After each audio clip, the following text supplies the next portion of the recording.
Well, good evening, ladies. I'm grateful to have this opportunity to share this Farmer Mentor Handbook with you. And let me put a picture up here of me so you can look at my smiling face and put a face to my voice. Well, I wish I could be there in person. I'm very happy that we have the technology to connect northern Idaho with Iowa for this training session. So I'm going to kind of share some different perspectives, a little bit of history about the Cultivating Success program. Your Farmer Mentor Handbook was adapted from the Cultivating Success Farmer Mentor Handbook, and we first developed this in 2004, but I think the initial part of our project actually started in 2000, so it took us a while of researching a lot of different programs. But the handbook really initially started up because the first year that we had apprentices on our farm, I realized I was not fully prepared to be a good mentor, and it was really a challenge for me to get the work done at the same time as mentoring. I asked our apprentices to help me improve ways of sharing the knowledge, and in that process ended up developing an online organic or an on-farm organic gardening workshop series that integrated reading assignments and field projects that would give our apprentices, and whether we call them apprentices, interns, or mentees, they're all very similar. But our goal was to give them a true ownership by letting them help develop our program. And we made, in the early years, we made so many mistakes, but those mistakes are something that we learn from. I call mistakes compost for the spirit. If your experience has been like mine, certainly some years have been better than others, and as farmers it's not unusual from us to learn from the school of hard knocks about what works and what doesn't. But hopefully this training, and the goal of this training, is to minimize some of that frustration that often comes with having too much to do and too little time to do it. But the goal in going through this Farmer Mentor training is to ease that pain a little bit. It's really important to realize that mentees are not just workers or free labor. And I know through your program you are planning on providing stipends or some kind of payment to your mentees as they come to the farm. But if you've had mentees on the farm, you know that it takes more time to give instruction. Sometimes just finding the right words for the step-by-step process can be a challenge. So the success of your mentorship really depends on how you go about setting this up, and this training hopefully is going to provide you with some new ideas and methodology for sharing your knowledge with the next generation of farmers.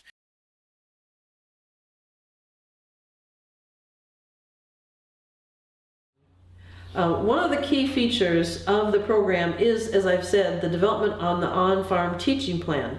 And so if you're already hosting young people who want to do more than just get the job done, although that's important too, you'll want to explore this program and look at how all of the resources can be helpful, and how an on-farm teaching plan in particular can help you get more out of your teaching experience, really harvesting the knowledge that you have, because it's very easy to have that sort of implicitly unfolding as you do things on the farm. Putting it into a plan makes it more explicit. In fact, the components of the plan that we'll talk about in just a minute, I'm finding already in my first year of working with this, are helping the mentees sort of see the bigger picture more effectively and understand more of what they can get out of this experience. When I began to look into the material that Diane Green had developed in Cultivating Success and tried to understand how she was moving from the activities on the farm into a more formal teaching plan, she helped me sort of unpack the pieces, and we've tried to articulate that in 3 main steps. It's fairly simplified. It's not necessarily that simple, but it begins to give you the frame of reference for how to think about this.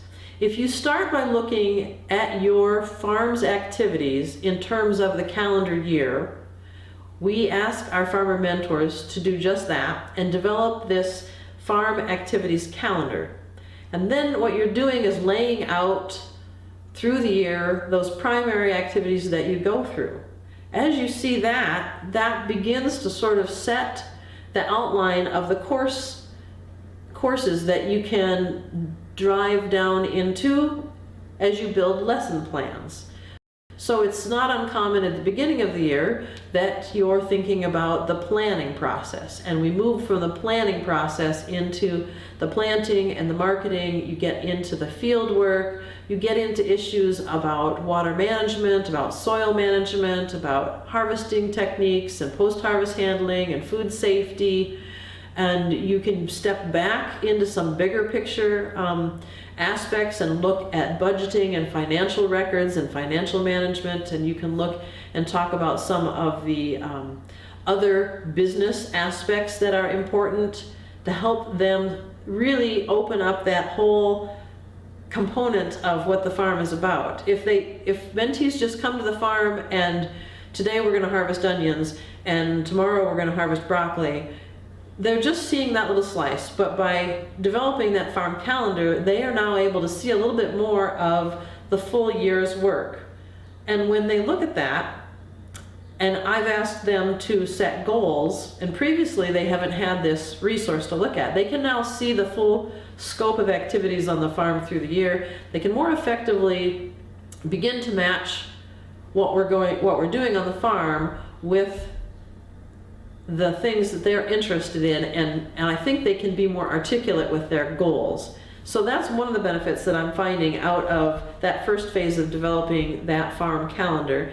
And then it helped me to start to see the potential for lesson plans where I find my strengths, where I want to learn more about, where I can have had some experience with resources that can come in and complement that.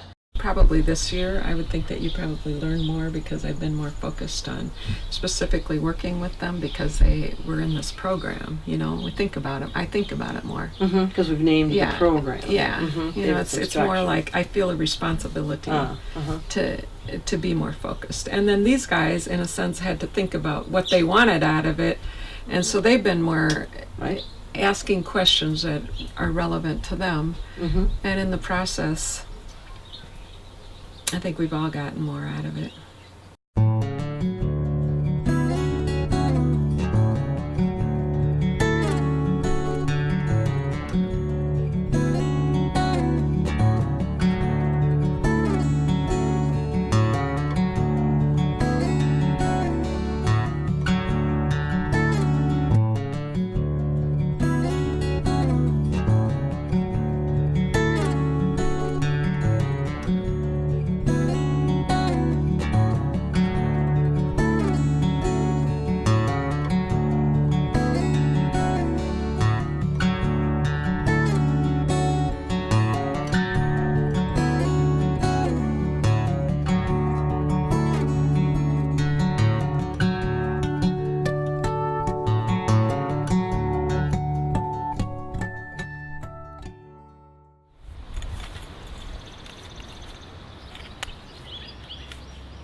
So this is an example of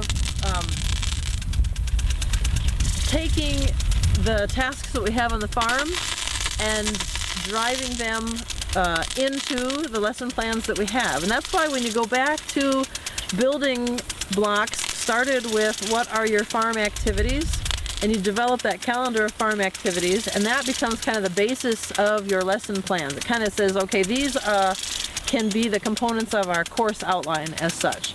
And then out of those different activities, we pull the pieces that we want to develop into lesson plans. We could approach this where we've hired Jacqueline, and yeah, of course, the first time we go out on the field, we need to orient her to the equipment if she's not familiar with that.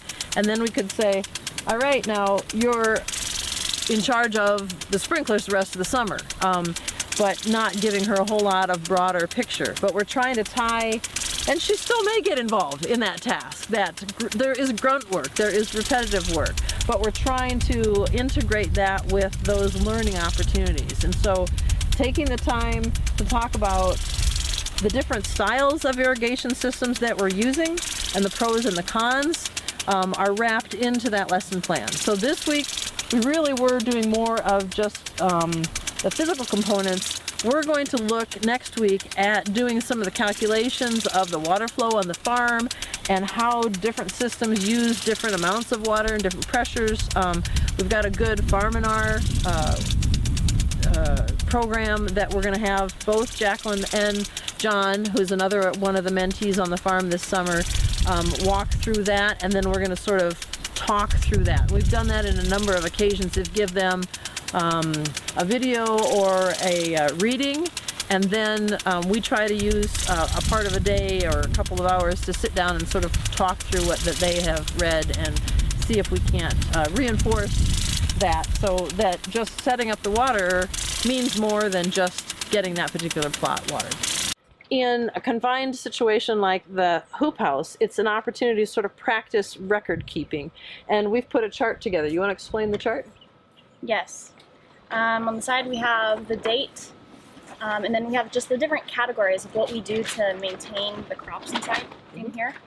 So it's the fence setup, the plant, trellising, pruning, weed, irrigation, harvest, so that we can keep, just the time, and that shows the log of when it was done for each of the different processes.